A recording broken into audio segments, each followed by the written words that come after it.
इससे पहले कि हम ये वीडियो शुरू करें, मैं आपको दो चीजें क्लियर कर देना चाहता हूं। पहली चीज ये है कि अगर आपने फॉरेन एक्सचेंज रेट चैप्टर पहले से नहीं कर रखा है, उसके कॉन्सेप्ट्स नहीं समझे हुए हैं, देन प्लीज ये वीडियो मत देखो, आपके काम की वीडियो नहीं है। एंड दूसरी चीज ये है कि इस वीडियो के अंदर मैं आपको प्रीवियस ईयर क्वेश्चंस कराने वाला हूं, और इन प्रीवियस ईयर क्वेश्चंस में कोई भी जेनरिक क्वेश्चन नहीं होगा। Like what is manage floating rate system, क्या होता है डिवैल्यूएशन ऑफ फॉरेन करेंसी या डोमेस्टिक करेंसी, ये सारी चीजें हम लोग नहीं करेंगे क्योंकि ये कॉन्सेप्चुअल वाली चीज है। ये तो आपने ऑलरेडी चैप्टर में कवर कर रखी है। इसके अंदर हम लोग वो क्वेश्चंस पास्ट ईयर वाले करेंगे जो थोड़े अलग तरीके से पूछे गए हैं, जो थोड़े कॉम्प्लिकेटेड है। हम पहले क्वेश्चन समझेंगे, फिर उनका आंसर किस तरीके से होगा ये चीजें समझेंगे। इस चीज के लिए मैंने जो बुक रेफर करी है वो मैंने संदीप गर्ग बुक को रेफर किया है। Amazing book, I love this book, और इससे ही मैं आपको ये चीजें करवाने वाला हूं। तो ज्यादा टाइम वेस्ट नहीं करते, शुरू करते हैं। तो सबसे पहले हमारा है क्वेश्चन नंबर 4। वो क्या कहता है कि why does the demand for foreign currency, why does the demand for foreign currency fall, and उसकी जो सप्लाई है वो क्यों राइज करती है जब प्राइस उसका राइज करता है। यानी कि फॉरेन करेंसी की बात अगर मैं करूं तो क्या होगी हमारे लिए। लेट सपोज मैंने फॉरेन करेंसी को डॉलर मान लिया है।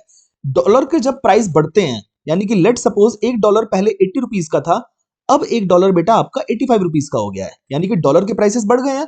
डॉलर का जब प्राइस बढ़ता है तो उसकी जो डिमांड है, वो क्यों फॉल हो जाती है, और जो उसकी सप्लाई है वो क्यों राइज हो जाती है। इसका हमें रीजन बताना है।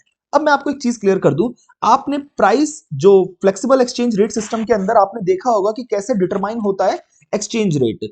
उसमें आपने पढ़ा होगा कि जो प्राइस ऑफ फॉरेन करेंसी और उसकी डिमांड में इनवर्स रिलेशनशिप होता है, प्राइस और सप्लाई ऑफ फॉरेन करेंसी में डायरेक्ट रिलेशनशिप होता है। तो उस रीजन की वजह से तो ये वाली चीज एप्लीकेबल हो जाती है। बट यहां पे आपने इसने आपसे ये चीजें नहीं पूछी हैं, हमें पूरा का पूरा मैकेनिज्म बताना होगा। तो देखो सबसे पहले क्या होगा, जब डॉलर के प्राइसेस बेटा बढ़ेंगे, जब भी डॉलर के प्राइसेस बढ़ेंगे तो दूसरे देश से हम लोगों को, हम इंडियंस को अमेरिका से गुड्स इंपोर्ट करना क्या हो जाएगा, महंगा हो जाएगा। क्योंकि पहले हमें एक डॉलर के बदले 80 रुपीज देने पड़ते थे, अब उसके बदले में 85 रुपीज देने पड़ रहे हैं। हम लोगों के लिए इंपोर्ट्स महंगे हो जा रहे हैं। अब इंपोर्ट्स महंगे हो गए हैं तो हम लोग क्या करेंगे, इंपोर्ट्स को कम कर देंगे खरीदना। अब इंपोर्ट जब हम कम करेंगे तो बेटा हम डॉलर्स की डिमांड भी तो कम कर देंगे, क्योंकि हम जब इंपोर्ट करते थे अमेरिका से तभी हम लोग क्या करते थे, डॉलर्स की डिमांड करते थे। अब इंपोर्ट्स कम हो गए तो डॉलर की डिमांड कम हो गई। On the other hand supply increase हो रही है प्राइस राइज होने की वजह से। ऐसा क्यों? अब अमेरिका में जो बंदा बैठा हुआ है, इंडिया से उसके लिए सामान खरीदना पहले से ज्यादा सस्ता हो जाएगा। पहले एक डॉलर में लेट सपोज उसे 80 रुपए का सामान मिलता था, अब उसी एक डॉलर में उसे 85 रुपीज का सामान मिलेगा।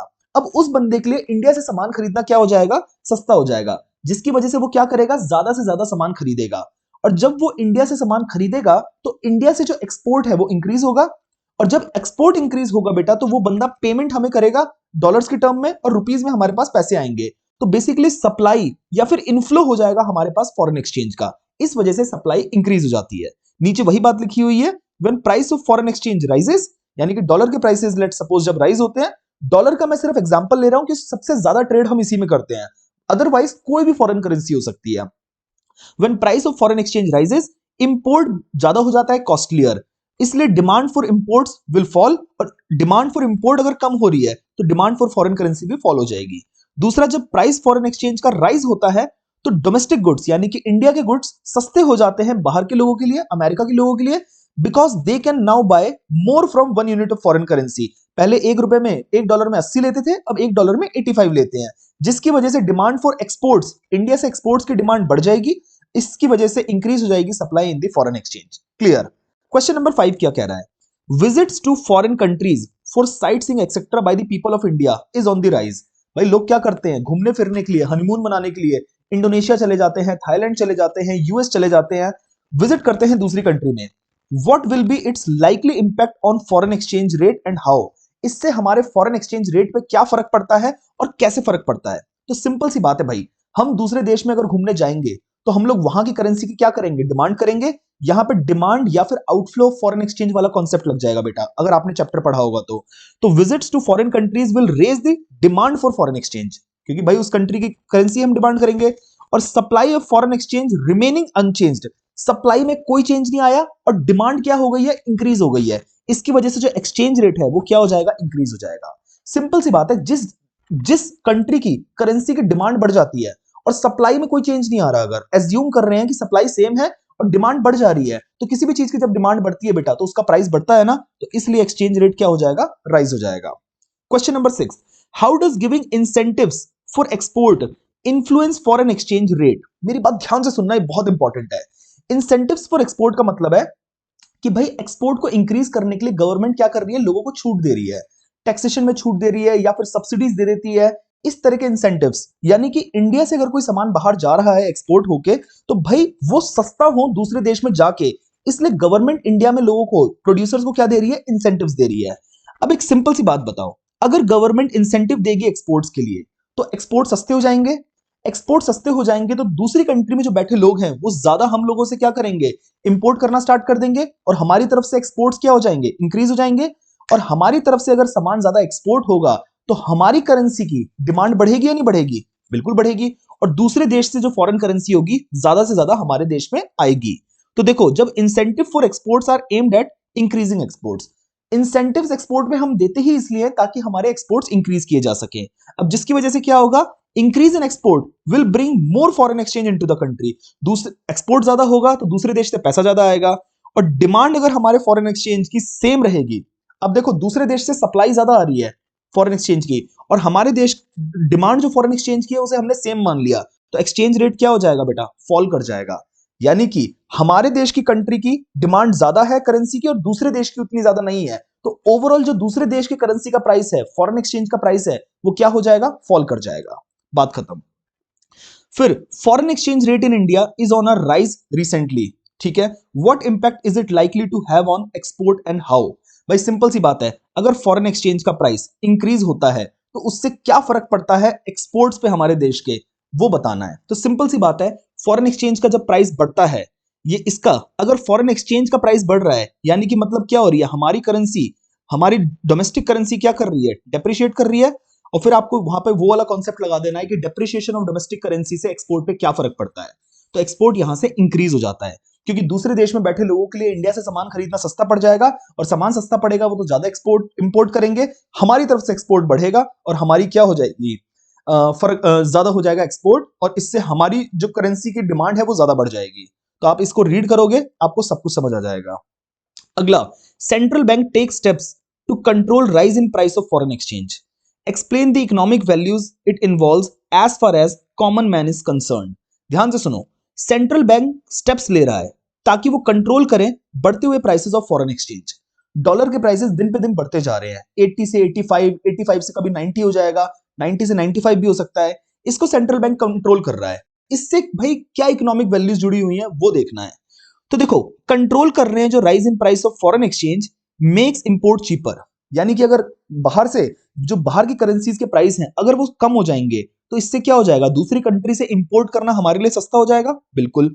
The economic value is that common man को अब कम पैसे पे करने पड़ेंगे जो भी गुड्स एंड सर्विस वो इंपोर्ट कर रहा है उसके लिए। पहले अगर लेट सपोज जब $1 में 80 रुपीज हुआ करते थे, तब मान लेते हैं उसको ज्यादा पैसे देने पड़ते थे। अब अगर $1 में 75 रुपीज हो जाएंगे तो इंपोर्ट करने के लिए उसे पहले से कम पैसे देने पड़ेंगे। बात खत्म। फिर उसके बाद अगला है हमारा, what will be the effect of foreign investment in India on exchange rate. भाई सिंपल सी बात बता रहा हूं तुम्हें, फॉरेन एक्सचेंज सॉरी दूसरे देश से क्या आ रही है, फॉरेन इन्वेस्टमेंट। दूसरे देश से फॉरेन इन्वेस्टमेंट का मतलब होता है supply of foreign exchange increase हो रही है, सप्लाई इंक्रीज हो रही है, डिमांड अगर अनचेंज्ड है। देखो, अगर सप्लाई इंक्रीज हो रही है तो दूसरी चीज को अनचेंज्ड आपको लिखना पड़ेगा, हर क्वेश्चन में हमने किया है। Demand remaining unchanged, it bring downward influence on the exchange rate. Supply किसी चीज की बढ़ रही है, डिमांड सेम टू सेम है, तो उसका प्राइस क्या हो जाएगा, एक्सेस सप्लाई की वजह से उसका प्राइस फॉल कर जाएगा। बात खत्म। फिर 10th हमारा आ गया, why are foreign exchange rate and supply of foreign exchange directly related. क्यों है फॉरेन एक्सचेंज रेट और supply of foreign exchange directly related? भाई इसको तो आप अगर रीड मार लोगे ना अपने आप, मैं कह रहा हूं कोई दिक्कत आने नहीं वाली। एक बार देखो मेरे साथ करने की कोशिश करो। When foreign exchange rate rises, जैसे ही फॉरेन एक्सचेंज रेट क्या होता है, इंक्रीज होता है, डोमेस्टिक गुड्स, बिल्कुल यहां पे ये वाला क्वेश्चन हो जाएगा, ये वाले क्वेश्चन की तरह है, ठीक है ना। देखो, when foreign exchange rate rises यानी कि डॉलर के प्राइस जब बढ़ते हैं तो डोमेस्टिक गुड्स उनके लिए सस्ते हो जाते हैं बाहर के लोगों के लिए, जिसकी वजह से डिमांड फॉर एक्सपोर्ट, हमारे देश से एक्सपोर्ट की डिमांड बढ़ जाती है, जिससे हमारी क्या होती है, supply of foreign exchange, dollars हमारे देश में ज्यादा आने लग जाते हैं। Similarly when foreign exchange rate falls, domestic goods costlier हो जाते हैं फॉरेन बायर्स के लिए, इससे वो क्या कर देते हैं, डिमांड डिक्रीज कर देते हैं एक्सपोर्ट्स की, और इससे फॉल हो जाती है सप्लाई ऑफ फॉरेन एक्सचेंज। बात हो गई खत्म। फिर उसके बाद अगला क्वेश्चन क्या है, devaluation and depreciation of currency is one and the same thing, do you agree, how do they affect the export of a country.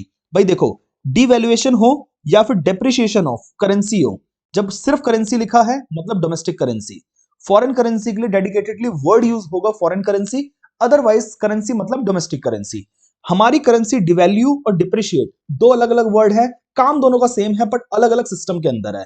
अगर बेटा फ्लेक्सिबल एक्सचेंज रेट सिस्टम में अगर करेंसी की वैल्यू कम हो रही है तो उसे करेंसी डेप्रिसिएशन कहते हैं, बट अगर फिक्स एक्सचेंज रेट सिस्टम में करेंसी की वैल्यू कम हो रही है तो उसे करेंसी डिवैल्यूएशन कहते हैं। बात समझ आई। और इन दोनों से फर्क क्या पड़ता है, एक्सपोर्ट्स हमारे इंक्रीज हो जाते हैं, एक्सपोर्ट्स हमारी कंट्री से इंक्रीज हो जाते हैं। वीडियो पॉज करके फटाफट से इसको रीड कर लो, आपको समझ आ जाएगा। देन इसके बाद एक बार ये क्वेश्चन नंबर 12 भी देखो, ऑल्दो ये पूछा नहीं गया है बट स्टिल मुझे अच्छा लगता है क्वेश्चन। इंडियन गवर्नमेंट ने लॉन्च किया है इनक्रेडिबल इंडिया या फिर Atulya Bharat campaign to promote tourism in India. Narendra Modi ji ने इस तरह के कैंपेन चालू किए हैं, इनक्रेडिबल इंडिया या अतुल्य भारत कैंपेन, ताकि ज्यादा से ज्यादा टूरिज्म हमारे इंडिया में आए। कह रहा है इससे क्या इफेक्ट पड़ेगा प्राइस ऑफ फॉरेन एक्सचेंज में। सिंपल सी बात है भाई, फॉरेन एक्सचेंज इंडिया में ज्यादा आएगी क्योंकि बाहर से लोग घूमने आएंगे, तो सप्लाई क्या हो जाएगी फॉरेन एक्सचेंज की, इंक्रीज हो जाएगी। सप्लाई इंक्रीज हो गई, उसका दूसरी चीज क्या होती है, डिमांड, उसको आपको दिखाना पड़ेगा कि डिमांड अनचेंज्ड है। अगर किसी चीज की सप्लाई ज्यादा हो रही है और डिमांड सेम टू सेम है तो उस चीज का प्राइस क्या हो जाता है, कम हो जाता है ना, इसलिए क्या हो जाएगा, decrease in price of foreign exchange हो जाएगा। ठीक है बेटा, आइए question number 14, Indian rupee plunged to all time low of 74.48 against the US dollar. भाई ऑल टाइम लो का मतलब है कि हमारे रुपीस की वैल्यू कम होती जा रही है, यानी कि ये कह रहा है कि पहले 70 या 65 होगी, अब ऑल टाइम लो मतलब 74.48, यानी कि डॉलर की वैल्यू तो मजबूत हो रही है, हमारे रुपीस कमजोर हो रहे हैं। ठीक है ना। In the light of above report discuss the impact of situation on Indian imports. इससे इंपोर्ट पे क्या फर्क पड़ेगा। तो सिंपल सी बात है भाई, ये केस किस चीज का है, इंडियन करेंसी अगर लो हो रही है तो एक करेंसी डेप्रिसिएशन का केस है। और अगर आपने मेरी वीडियो देखी हो या किसी और टीचर की, अच्छे टीचर की वीडियो देखी होगी, तो करेंसी डेप्रिसिएशन का इंपोर्ट्स पे क्या फर्क पड़ रहा है वो आपको पता चलेगा कि इंपोर्ट्स भी डिक्रीज हो जाते हैं। तो भाई करेंसी इट में lead to fall in the imports of as foreign goods will become costlier for the domestic consumers. क्योंकि सिंपल सी बात है भाई, अब अमेरिका से गुड्स खरीदना हमारे लिए महंगा पड़ेगा, अब इंपोर्ट अगर हमारे लिए महंगे हो जाएंगे तो बेटा हम क्या करेंगे, ज्यादा से ज्यादा अपने देश से सामान खरीदने की कोशिश करेंगे, तो इंपोर्ट्स डिक्रीज हो जाएंगे। फिर 15th हमारा क्या है, फॉरेन इंस्टीट्यूशनल इन्वेस्टर्स, यानी कि बाहर के लोग जब हमारे देश में इन्वेस्ट करते हैं, remained net seller in Indian capital market over the last few weeks. ध्यान से सुनो, बाहर के जो सेलर हैं, फॉरेन इंस्टीट्यूशनल इन्वेस्टर हैं, वो इंडिया के अंदर, इंडिया की जो कैपिटल मार्केट है उसमें ज्यादा से ज्यादा सेल कर रहे हैं, परचेज कम कर रहे हैं, सेल ज्यादा कर रहे हैं। शेयर्स की बात हो रही है, मतलब जो कंपनी में ओनरशिप होती है उसकी बात हो रही है। State state and discuss the likely effects of the given statement on foreign exchange rate. Simple सी बात है भाई, बाहर पैसा अब जा रहा है ना, वो लोग यहां पे अपना स्टेक बेच रहे हैं और पैसे लेके कहां जा रहे हैं, वापस अपने देश में लेके जा रहे हैं। तो यहां से आउटफ्लो हो रहा है फॉरेन एक्सचेंज का, यानी कि बाहर करेंसी जा रही है बट आ बिल्कुल नहीं रही है, सप्लाई नहीं हो रही है, सप्लाई सेम टू सेम है और डिमांड क्या हो गई है एक मिनट यार, सॉरी खराश हो गई है बहुत ज्यादा। State and discuss the likely effects on the given statement on foreign exchange rate with reference to the Indian economy. तो देखो पहले इस चीज को लॉजिकली समझो, जब selling of securities by foreign institutional investors capital market में करते हैं, इससे फॉल हो जाएगा supply of foreign exchange in the economy, यानी कि सप्लाई बोलूं या मैं बोलूं इनफ्लो, एक ही बात है। सप्लाई और इनफ्लो जो है फॉरेन करेंसी का इंडिया के अंदर, वो क्या हो जाएगा बेटा, कम हो जाएगा। ऑब्वियस सी बात है क्योंकि पैसा लेके जा रहे हैं। This situation might lead to excess demand for foreign currency at the prevailing foreign exchange rate. Supply क्या हो रही, देखो डिमांड सेम है, डिमांड अनचेंज्ड है, और सप्लाई क्या हो रही है बेटा, सप्लाई या इनफ्लो है वो डिक्रीज हो रही है। तो इससे क्या हो जाएगी, एक्सेस डिमांड की सिचुएशन हो जाएगी, नहीं हो जाएगी, बिल्कुल। डिमांड ज्यादा हो जाएगी, सप्लाई उतनी है तो ज्यादा कम हो जाएगी। तो देखो डिमांड आपकी ज्यादा है, सप्लाई कम हो गई है, इस वजह से एक्सेस डिमांड की वजह से फॉरेन एक्सचेंज रेट का प्राइस बढ़ जाएगा। As a result a new equilibrium rate of foreign exchange will be determined which will be higher than the prevailing foreign exchange rate। उस टाइम जो फॉरेन एक्सचेंज रेट चल रहा था उससे ज्यादा हो जाएगा फॉरेन एक्सचेंज रेट, यानी कि डॉलर अगर पहले 75 रुपीस के थे तो अब वो 78 या अबव हो जाएंगे। ठीक है ना। देन इसके बाद many large multinational corporations MNC have recently shifted their investment from China and have started their production in India। बड़ी बड़ी जो कंपनीज है, जैसे एप्पल का एग्जांपल ले लो, उन्होंने अपने प्लांट को चाइना से शिफ्ट करके इंडिया में ला दिया है, यानी कि इंडिया के अंदर मेक इन इंडिया प्रोग्राम के अंदर इंडिया में ज्यादा इन्वेस्टमेंट कर रहे हैं। Presuming other factors being constant, discuss the effect of given statement of foreign exchange rate. बड़ा सिंपल है भाई, दूसरे देश से इन्वेस्टमेंट आ रही है तो भाई सप्लाई क्या हो रही है, सप्लाई इंक्रीज हो रही है इंडिया में इन्वेस्टमेंट की, फॉरेन एक्सचेंज की, और डिमांड क्या है आपकी, डिमांड अगर अनचेंज्ड है तो भाई सप्लाई ज्यादा हो रही है और डिमांड अगर आपकी अनचेंज्ड है तो फिर फॉरेन एक्सचेंज रेट का प्राइस क्या हो जाएगा, कम हो जाएगा, एक्सेस सप्लाई की वजह से। बिल्कुल, तो देखो लास्ट में लिखा होगा कहीं ना कहीं lower than the prevailing foreign exchange rate. Prevailing मतलब उस टाइम पे जो फॉरेन एक्सचेंज रेट चल रहा होगा इस सिचुएशन से पहले, अब फॉरेन एक्सचेंज रेट उससे कम हो जाएगा, ठीक है ना। अगला 18th question, US dollar has recorded a jump of 0.75 पर डॉलर। जंप ऑफ यानी कि यूएस डॉलर की वैल्यू बढ़ गई है, ठीक है जी, in the last 1 month. This situation might bring smiles and sorrows to different type of traders, justify the given statement. भाई ध्यान से सुनो, एक क्वेश्चन को कितना टेढ़ा करके बोला जा सकता है, ध्यान से सुनो भाई। जब यूएस डॉलर का प्राइस मान लेते हैं 0.75 पैसे पर डॉलर के हिसाब से बढ़ गया है, यानी कि डॉलर की वैल्यू इंक्रीज हो गई है, हमारे रुपीस डेप्रिशिएट हो गए हैं, कई लोगों के चेहरे पे खुशी आएगी और कई लोगों के चेहरे पे दुख आएगा। कह रहा है इस स्टेटमेंट को जस्टिफाई करो। देखो, the given condition indicates to the situation of हमारी जो करेंसी है वो डेप्रिशिएट हो रही है, रुपीस डेप्रिशिएट हो रहे हैं, फॉरेन एक्सचेंज बढ़ रहे हैं। This implies that more units of Indian currency is to be paid to buy 1 unit of foreign currency. बिल्कुल सही बात है, अब हमें ज्यादा रुपीस देने पड़ेंगे $1 को खरीदने के लिए। इससे क्या होगा, सौरो यानी कि दुख होगा इंपोर्टर्स के लिए। क्योंकि इंपोर्टर्स के लिए दुख क्यों है बेटा, क्योंकि इंपोर्ट्स महंगे हो जाएंगे दूसरे देश से करने, as they have to pay higher amount for their imports. Also ये स्माइल लाएगा एक्सपोर्टर्स के चेहरे पे।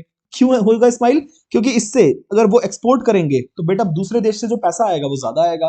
बिल्कुल सही बात है, क्योंकि भाई पहले जो आ रहे थे, मान लेते हैं पहले 75 रुपीज, पहले 75 रुपीज थे $1 में, अब 75.75 रुपीज हो रहे हैं $1 में। पहले सिर्फ 75 रुपीज आ रहे थे एक्सपोर्ट करने के बदले में, अब 75.75 आ रहे हैं।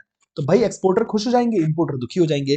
This question is classic cult, मजेदार क्वेश्चन है भाई, जरूर करना अच्छे से। बस खत्म होने वाला है, 2-3 क्वेश्चन बचे हैं इस तरह के और हमारा सारा सौदा खत्म हो जाएगा। India is taking a huge leaps in the index of ease of doing business.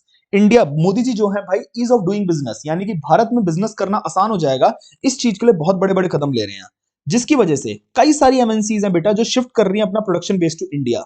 ये वाला क्वेश्चन बिल्कुल सेम टू सेम है बेटा इस वाले क्वेश्चन के, क्वेश्चन नंबर 16 की तरह, same as 16, same as 16। Please video pause करके इसे रीड कर लो, मैं आगे बढ़ रहा हूं, ठीक है ना। A country deliberately keeps the value of its currency low under the managed floating system. Discuss briefly how it will affect the exports of the country. मेरी बात ध्यान से सुनो भाई। देखो, ऑल्दो ये चीज जो होती है ना वो फिक्स्ड एक्सचेंज रेट सिस्टम में सबसे ज्यादा होती है, बट यस मैनेज फ्लोटिंग में भी ये चीज हो सकती है। मैनेज फ्लोटिंग रेट सिस्टम वो होता है बेटा जिसके अंदर जो प्राइसेस, फॉरेन एक्सचेंज रेट का प्राइस क्या होगा ये मार्केट फोर्सेस डिसाइड करती हैं, बट बीच में जो सेंट्रल बैंक या गवर्नमेंट होती है कंट्री की वो भी इंटरफेयर करती है। वो एक लिमिट के ऊपर या एक लिमिट के नीचे नहीं जाने देती फॉरेन एक्सचेंज रेट को। यानी कि डेलिबरेटली मतलब होता है कंट्री जानबूझकर अपनी प्राइसेस जानबूझ के लो रखती है मैनेज फ्लोटिंग सिस्टम में। इस तरह का काम पहली बार बेटा चाइना ने किया था। चाइना ने जानबूझ के अपनी करेंसी की वैल्यू को कम कर दिया था, और उसने जानबूझ के अपनी करेंसी की वैल्यू को कम क्यों किया था, ताकि चाइना से सामान खरीदना सस्ता हो जाए बाकी कंट्रीज के लिए। क्योंकि अगर आपकी वैल्यू डेप्रिशिएट होती है तो आपकी कंट्री से सामान खरीदना लोगों के लिए सस्ता हो जाएगा, जिसकी वजह से वो आपसे सामान खरीदेंगे और आपके एक्सपोर्ट्स इंक्रीज हो जाएंगे। तो देखो, if a country deliberately keeps the value of currency low as compare to foreign exchange to keep its currency cheaper foreign exchange की कंपैरिजन में vis a vis foreign currency under the manage floating system, such a step ensures international competitiveness of the goods and services of the country in international market, leading to an increase in the exports of the country. इससे क्या होता है, exports country के increase होते हैं। क्यों, क्योंकि foreign exchange मतलब करेंसी के डेप्रिशिएट होने की वजह से जो प्राइस होगा गुड्स का, मतलब चाइना के जो गुड्स का प्राइस होगा इंटरनेशनल मार्केट में वो सस्ता होगा, क्योंकि बेटा फॉरेन एक्सचेंज मार्केट में उसका प्राइस कम है, इस वजह से उसके एक्सपोर्ट्स इंक्रीज हो जाएंगे। Last question of this type is Recently, Indian rupee has depreciated significantly, यानी कि वैल्यू बहुत कम हो गई है। This has led to distress for Indian importers. इससे इंडियन इंपोर्टर्स की जान सूखी पड़ी है। भाई डिफेंड और रिफ्यूट, एब्सोल्युटली डिफेंड। डिफेंड और रिफ्यूट का मतलब क्या होता है, अगर तुम्हें ये स्टेटमेंट यहां से यहां तक जो स्टेटमेंट लिखी है अगर ये ट्रू लग रही है तो तुम इसके डिफेंड करोगे कि भाई आप वो रीजंस दोगे कि क्यों ये ट्रू है। रिफ्यूट मतलब होता है आप झुटला रहे हो स्टेटमेंट को, कि आप प्रूव कर रहे हो कि ये स्टेटमेंट गलत है और क्यों गलत है आप ये बताओगे। तो भाई मुझे ये स्टेटमेंट बिल्कुल ट्रू लग रही है, इसलिए मैं कहूंगा कि ये स्टेटमेंट डिफेंड कर रहा हूं मैं। और डिफेंड क्यों कर रहे हो आप इसका रीजन दोगे, क्योंकि अगर करेंसी की वैल्यू डेप्रिशिएट हो रही है बेटा, तो इससे क्या हो जाता है, इंपोर्टर्स के लिए सामान खरीदना बहुत ज्यादा महंगा हो जाएगा, जिसकी वजह से वो लोगों को क्या हो जाएगा, डिस्ट्रेस यानी कि प्रॉब्लम की सिचुएशन हो जाएगी। बात खत्म। इस तरह के क्वेश्चन जरूर बेटा पूरे कर लेना। अब हम लोग आगे चलते हैं। आगे हमारा क्या है, देखो फिल इन द ब्लैंक्स में जो पास्ट ईयर क्वेश्चंस हैं एक बार फटाफट से वो देख लेते हैं। If the exchange rate of the home currency rises, ठीक है, the value of exports of the economy is likely to ध्यान से देखो, exchange rate of home currency यानी कि रुपीस की जो वैल्यू है वो इंक्रीज हो रही है। अगर रुपीस की वैल्यू इंक्रीज हो रही है यानी कि इसे क्या कहेंगे, करेंसी एप्रिसिएशन कहेंगे। और अगर हमारी करेंसी एप्रिशिएट होती है तो एक्सपोर्ट्स क्या हो जाते हैं, डिक्रीज हो जाते हैं। तो फॉल लिख दो या फिर डिक्रीज कह दो, एक ही बात है, ठीक है ना। देन इसका दूसरा, dash is one of the most important sources of demand for foreign currency. क्या चीज होती है डिमांड फॉर फॉरेन करेंसी, सबसे ज्यादा जो डिमांड की जाती है फॉरेन करेंसी की वो इसलिए की जाती है क्योंकि हमें उस देश से इंपोर्ट करना होता है। तो इंपोर्ट ऑफ गुड्स या फिर मैं कहूं सर्विसेज। टूरिज्म भी होता है बट सबसे ज्यादा बेटा किसी भी देश से आप गुड्स एंड सर्विसेज खरीदते हो इस वजह से होता है। देन उसके बाद हम लोग आते हैं ट्रू एंड फॉल्स पे। ट्रू एंड फॉल्स में जरा देखो, manage floating rate is decided by market forces but remains within a specified range as decided by central bank। Absolutely true। क्योंकि मैनेज फ्लोटिंग रेट सिस्टम का मतलब ही क्या होता है कि मार्केट फोर्सेस ही फ्लेक्सिबल की तरह मार्केट फोर्सेस ही प्राइस डिसाइड करेंगी, बट बिल्कुल ऊपर नीचे नहीं बेटा, एक लिमिट सेट हो जाएगी जो सेंट्रल बैंक लिमिट सेट कर देगा, जिसे हम लोग लोअर सर्किट या अपर सर्किट कहते हैं, उसके बियॉन्ड नहीं जा सकता है, ठीक है ना। देन इसके बाद जो अगला है हमारा वो है, एक से ये वाला देखो, अंडर, अरे क्या है, under manage floating exchange rate system government directly control करता है एक्सचेंज रेट को। फॉल्स। भाई इसमें मार्केट फोर्सेस भाई डायरेक्टली कंट्रोल सिर्फ वो किसमें करता है, फिक्स एक्सचेंज रेट सिस्टम के अंदर करता है। डायरेक्टली तो कंट्रोल कर ही नहीं सकता है, यहां पे इनडायरेक्टली करता है। Depreciation of currency has same effect on exports as devaluation of currency. True. भाई चाहे मैं बोलूं डेप्रिसिएशन ऑफ करेंसी या मैं बोलूं डिवैल्यूएशन ऑफ करेंसी, दोनों सेम टू सेम बात है। दोनों में क्या होता है, हमारी डोमेस्टिक करेंसी की वैल्यू कम हो रही होती है फॉरेन करेंसी के कंपैरिजन में, जिसकी वजह से एक्सपोर्ट क्या हो जाता है, इंक्रीज हो जाता है। सिर्फ इन दोनों वर्ड्स में डिफरेंस किस चीज का है, इस चीज का है कि किस रेट सिस्टम में, फिक्स्ड एक्सचेंज रेट सिस्टम में हो रहा है या फ्लेक्सिबल एक्सचेंज रेट सिस्टम में हो रहा है। देन उसके बाद devaluation of currency is said to occur when exchange rate is increased under the fixed exchange rate system. बिल्कुल सही बात है। डिवैल्यूएशन हम कब कहते हैं, नहीं, डिवैल्यूएशन ऑफ करेंसी अगर हो रहा है तो exchange rate is increased under fixed exchange rate system. बिल्कुल, यानी कि डॉलर्स की वैल्यू इंक्रीज हो रही है तो रुपीस की वैल्यू कम हो रही है, यानी कि डिवैल्यूएशन ऑफ करेंसी हो रहा है फिक्स्ड एक्सचेंज रेट सिस्टम में। बिल्कुल ट्रू है। अगर फिक्स्ड एक्सचेंज रेट सिस्टम में वैल्यू कम हो रही है तो डिवैल्यूएशन कहेंगे, फ्लेक्सिबल एक्सचेंज रेट सिस्टम में अगर वैल्यू कम हो रही है तो डेप्रिसिएशन कहेंगे, ठीक है जी। अगला क्या है हमारा, अगला है हमारा ये एमसीक्यू आ गया है। Other things remaining unchanged when in a country the price of foreign currency rises, national income क्या होती है। मैं एक सिंपल सी बात बता रहा हूं, नेशनल इनकम तब राइज होती है बेटा जब एक्सपोर्ट्स बढ़ते हैं किसी भी देश के, ठीक है ना, तब उसकी नेशनल इनकम बढ़ती है। तो अगर price of foreign currency rise होगी, ध्यान से देखो, फॉरेन करेंसी का प्राइस राइज होगा यानी कि डॉलर्स का प्राइस बढ़ेगा, तो बेटा क्या हो जाएगा, डॉलर का प्राइस बढ़ना यानी कि जो डोमेस्टिक करेंसी है वो डेप्रिशिएट होना, यानी कि वो कम हो रही है। और जब डोमेस्टिक करेंसी डेप्रिशिएट होती है तो जो एक्सपोर्ट्स होते हैं वो क्या हो जाते हैं हमारे देश से, इंक्रीज हो जाते हैं। एक्सपोर्ट्स इंक्रीज हो जाएंगे तो हमारे देश की जो नेशनल इनकम होगी बेटा वो भी क्या हो जाएगी, इंक्रीज हो जाएगी। तो national income is likely to rise, ninth का हो जाएगा राइज। अगला, other things remaining the same when in a country market price of foreign currency falls. दूसरे देश की फॉरेन करेंसी की मार्केट प्राइस फॉल हो रही है, नेशनल इनकम क्या हो जाएगी, फॉल हो जाएगी। बात खत्म है भाई। दूसरे देश की करेंसी फॉल होना यानी कि हमारे देश की करेंसी अप्रिशिएट हो रही है, और हमारी करेंसी अगर अप्रिशिएट होती है तो एक्सपोर्ट्स कम होते हैं, एक्सपोर्ट्स कम हो रहे हैं तो नेशनल इनकम भी कम हो जाएगी। Other things remaining the same when foreign currency becomes cheaper, यानी कि वैल्यू कम हो रही है, effect on national income is likely to be negative. भाई ऑब्वियस सी बात है यार, क्या क्वेश्चन, एक ही क्वेश्चन को देख रहे हो, एक्टिव पैसिव वॉइस कर रहे हैं, यानी कि effect on national income is likely to be, fall करना या नेगेटिव होना एक ही बातें हैं। फॉरेन करेंसी का चीपर होना या फॉरेन करेंसी की वैल्यू फॉल होना दोनों एक ही बात है, यानी कि डॉलर की प्राइस कम हो रही है। बात हो गई खत्म। इसके बाद अगला हमारा क्या है, identify which of the following statement is true. इनमें से दी हुई कौन सी स्टेटमेंट ट्रू है। Flexible exchange rate system gives the government more flexibility. अरे बात पढ़ते ही समझ आ गया। फ्लेक्सिबल एक्सचेंज रेट सिस्टम में बेटा गवर्नमेंट की तो इन्वॉल्वमेंट ही नहीं होती है, सिर्फ कौन कंट्रोल करता है, market forces of demand and supply. तो ये तो देखो फॉल्स है। दूसरा, in manage floating rate system government intervenes to buy and sell foreign currency. Absolutely not. Government क्या करता है भाई, लास्ट में आती है गवर्नमेंट सिर्फ अपर लिमिट और लोअर लिमिट सेट करने के लिए। वैसे तो flexible exchange rate system market forces ही प्राइस डिसाइड करती हैं, ये भी नहीं है। In manage floating rate exchange rate system central bank intervenes to moderate exchange rate fluctuation. Yes, अगर फ्लक्चुएशंस बहुत ज्यादा या कम हो रही हैं, मतलब ऊपर नीचे बहुत ज्यादा हो रहा है कि कभी प्राइस $1 में पहले 70 रुपीज था, 70 रुपीज था और सडनली कितना हो गया, 50 रुपीज हो गया, या फिर सडनली 100 रुपीज हो गया। इतनी मेजर फ्लक्चुएशंस को कंट्रोल करने के लिए सेंट्रल बैंक बीच में आता है, तो ये स्टेटमेंट ट्रू है। बात खत्म। लास्ट क्वेश्चन, लास्ट दो क्वेश्चंस बचे हैं, ये और ये। If $1 is 80.50 then dollar would be needed to exchange 2 lakh। मैं कह रहा हूं ये मेरे लिए one of the most important है। ध्यान से सुनो, अगर $1 के अंदर बेटा 80.50 रुपीज है, तो कितने डॉलर होंगे अगर हमें 2 लाख रुपए एक्सचेंज करने हैं, तो कितने डॉलर्स होंगे। तो देखो, अगर $1 में बेटा 80.50 रुपीज है, तो ₹1 के अंदर कितने डॉलर होंगे, 1 में 80.50 हो जाएगा भाई, यूनिटरी मेथड, ये इधर आके डिवाइड हो जाएगा, बिल्कुल। तो 2 लाख रुपीज में कितना होगा, तो हम लोग क्या करेंगे, ये जो $1 में 80.50 इंटू में 2 लाख कर देंगे। इसे सॉल्व करोगे, जब इसे सॉल्व करके जो वैल्यू आएगी बेटा, वही आपका आंसर हो जाएगा। अगर इसका मुझे आंसर बताना हो तो इसका आंसर है ए। अगर आप सॉल्व करके ये आंसर ला पा रहे हो मतलब सही है। ये क्वेश्चन ध्यान से करना, अच्छा क्वेश्चन है, अलग क्वेश्चन है।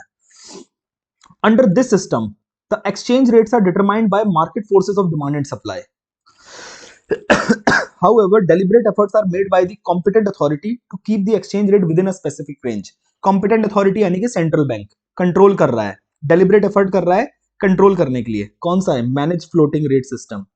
भाई देखो कंफ्यूज कैसे कर रहे हैं, मैनेज फ्लोटिंग, मैनेज फिक्स्ड, इसको बॉयकॉट करो, सिर्फ सी ऑप्शन है आंसर, ठीक है ना। बात हो गई खत्म और क्वेश्चंस भी हो गए खत्म। आई होप आपकी बहुत हेल्प हुई होगी इस वाली वीडियो से। अब बाकी चैप्टर्स के लिए आप लोग बाकी वीडियोस को देख सकते हो। मिलते हैं अगली वीडियो में, तब तक के लिए बाय बाय, टेक केयर।